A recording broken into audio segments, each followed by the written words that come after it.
Next chapter, commercial arithmetic.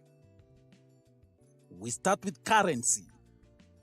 Currency is the money system used as a medium of exchange. Every country has its own local currency. For example, in Kenya, we have the Kenyan shilling. In Uganda, we have the Ugandan shilling and the Tanzanian shilling in Tanzania. Other internationally common currencies include the US dollar, the South African rand, the sterling pound, euro, the Japanese yen, and so on and so on. All these currencies have different values. Whenever one travels to a different country, they change their money into the local currencies for convenience. However, with increased globalization, highly valued currencies like the dollars can trade almost anywhere in the world. And so, when you walk into any bank, you would perhaps see a screen indicating the exchange rates between the local currency and other international currencies. These exchange rates vary all the time. When you look at that table, you will notice that each has a column for buying and another column for selling. This is how to interpret the table. If you have Kenya shillings and you want to change into dollars, then you will buy the dollars. That means the bank will sell you the dollars, so you use the selling figure. If on the other hand you have dollars and you want to change them into Kenya shillings, then you will sell the dollars to the bank. That means the bank will buy the dollars, so you go to the buying column. You will notice that the buying and the selling prices are different, and that's because the buying and selling of currencies is a business, and the dealer has to make profit. Let's take an example. An American tourist arrives in Kenya from South Africa with 10,000 South African rands. He converts all the money into Kenya shillings at the airport. While in Kenya, he spends 45,000. On his way back, he converts all the remaining cash into US dollars. How many dollars did he receive, assuming the rates were the same on both occasions? So he arrives in Kenya with South African rands and wants to get Kenya shillings. So he will sell the rands, and that means the bank will buy his rands. The bank is buying the South African rands at 11.98 shillings per rand. And so 1 rand is equal to 11.98 shillings. How much will be 10,000 rands? So we have 10,000 rands over 1 rand times 11.98 shillings. And we have 119,800 shillings. While in Kenya, he spends 45,000. So he remains with 119,800 minus 45,000. And that gives us 74,800 shillings. This is the amount he will convert to dollars. So he wants to buy the dollars, which means the bank will sell him the dollars. The bank sells the dollars at 108.32 shillings per dollar. And so $1 is equal to 108.32. So 74,800 is equivalent to how many dollars? So we have $1 times 74,800 over 108.32, and we remain with $690.55. And so it is very important to understand which column to use, the buying or the selling. But just remember, if you are selling, it means the bank is buying. If you are buying, the bank is selling to you.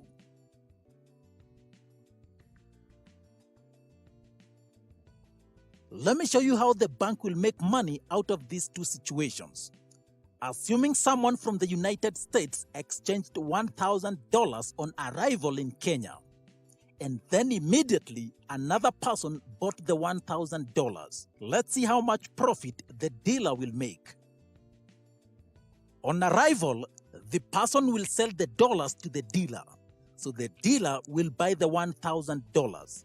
How much money will he pay for the $1,000? Buying price is 108.25. And so $1 is equal to 108.25 shillings. What about $1,000? So we have $1,000 over $1 times 108.25 shillings. The dollars cancel out and we remain with 108,250. This is the amount the dealer will pay the visitor from the United States. Now, immediately, another client walks in. He wants $1,000, the same amount the dealer has just bought. So the dealer will sell him the $1,000 now. The selling price is 108.32 shillings per dollar. So how much will the dealer receive? So $1 is equal to 108.32 shillings. How about $1,000? So we have $1,000 over $1 times 108.32 shillings. The dollars cancel out and we remain with 108,320 shillings. So he pays the dealer this amount of money. And so you see the dealer will make a profit out of the same $1,000 that has been transacted. He will make 108,320, the money he has received, minus 108,250, and that gives us 70 shillings. That will be his profit.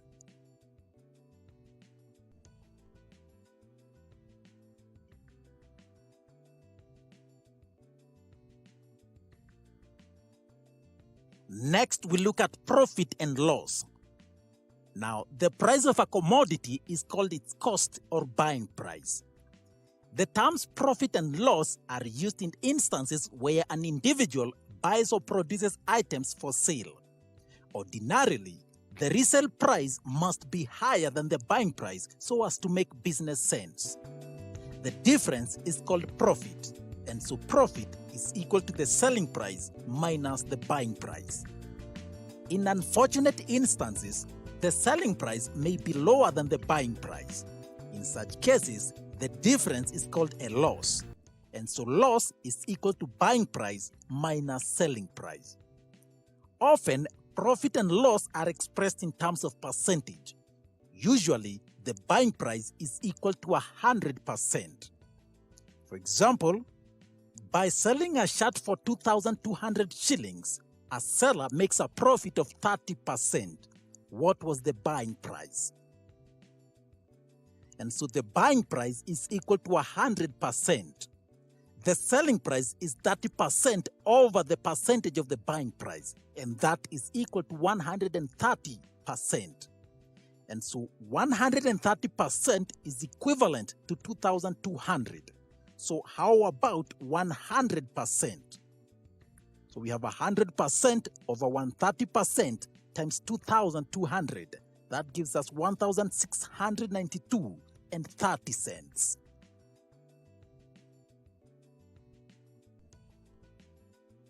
Another example. Alan bought a car for 1.2 million and sold it later for 1 million. Calculate the percentage loss. So the buying price is equal to 1.2 million, and this is equivalent to 100%. The selling price is 1 million. The loss is 1.2 million minus 1 million, which is 0.2 million. So 1.2 million is equivalent to 100%. How about 0.2 million?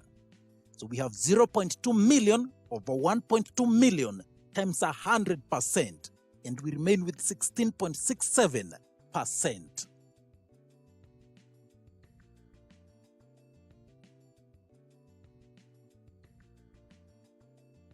Next, discount. Now, when you walk into a shop, all the items have their prices, either marked or as may be told to you by the attendant. Prices may be fixed or negotiable. In negotiable cases, the buyer and the seller engages in a back and forth conversation in which the buyer requests the seller to reduce the price. That reduction is called a discount. And so discount is equal to marked price minus the buying price. If a dress is marked 1,500 and the seller agrees that you pay 1,300, then they gave you a discount of 200 shillings. we can express this discount as a percentage. As always, the marked price is equal to 100%. And so 1500 is equal to 100%. How about 200? That is 200 over 1500 times 100%. That gives us 13.33%.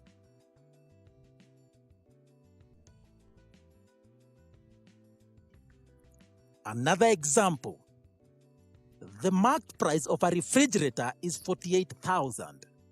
If a discount of 5% is allowed, how much will a customer pay for the item? And so 48,000 is equal to 100%. How about 5%? How much is equivalent to that? So we have 48,000 times 5 over 100, and that gives us 2,400. And so the discount is 2,400 shillings. So the buying price will be 48,000 minus 2,400, giving us 45,600 shillings.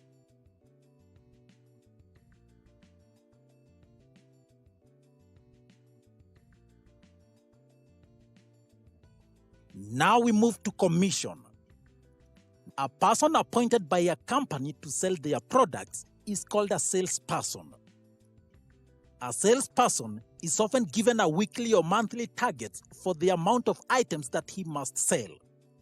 This is to ensure efficiency. To motivate the salesperson, the company often promises to pay the person a small percentage of the amount the salesperson makes.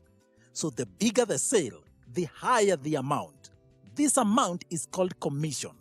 A salesperson may be paid either purely on commission, where their salary is purely a percentage of the amount of sales they make, or they may have a basic salary. In that case, there will be a target set for that person, and a commission is calculated from the amount sold over and above the target. For example, a salesperson has a basic salary of 17,000 per. For example, a salesperson has a basic salary of 17,000 per month. A commission of 7.5% is paid for all sales above 250,000. In a certain month, she made sales worth 380,000. Calculate her total pay for that month. So the total salary is equal to the basic salary plus commission. Commission is paid for sales above 250,000. And so the extra amount is 380,000 minus 250,000, giving us 130,000. So the commission will be calculated on this figure. So we have 7.5 over 100 times 130,000. That will give us 9,750. And so the total pay will be equal to 17,000, the basic salary, plus 9,750, the commission. That gives us 26,750.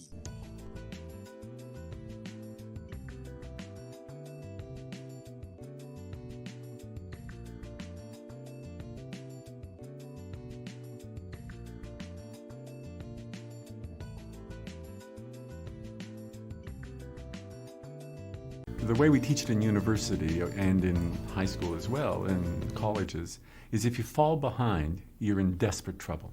That if you miss a class or miss an idea or don't do your homework, you go to the next class and the teacher assumes you know it, but it's like Greek to you. And so the biggest challenge is not falling behind, and the strategy is do whatever needs to be done so you don't fall behind. Seek help wherever you can find it, from students, from student help centers, from the teacher, from the teaching assistant, wherever you can get it. Because if you fall behind, it's like you're missing a floor in the building, you're missing a brick in the wall, and you just can't build the second floor without a good understanding of the first floor.